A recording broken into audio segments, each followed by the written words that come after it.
فقط دخترا میرن دبی. پسرای زحمت کشی که داریم تو ایران از صبح تا شب. آیسان اسلامی هم واسه من استوری داشت که من اصلا دقیقا طرف فروشی میکنه تو داری قاچاق دختر. واقعا نمیفهمم چرا بعد به من میگن. یه سری شخصیت ها تو فضای مجازی هستن، اونا رو بزرگ کردن نه اینکه بزرگ شدن.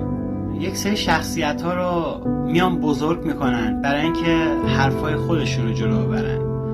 من الان این حرفی که میزنم شاید به مزاج خیلیا خوش نمیاد، ولی یه شخصی مثل آیسان اسلامی که خودش الفساد بوده، پروندهش رو اگه نگاه کنی میبینی تمام زندگیش به دختر مردم اونجا تجاوز کرده، نمیدونم جنایت کرده. شبی نبوده که این به قول خودش من با دختر صبح نکنم. خب بعد تو میای به این دختر ایراد میگیری؟ چی جوری هست؟ مگه میشه همچین چیزی؟ کی به این دختر دست میزنه جز امثال آدمایی مثل تو؟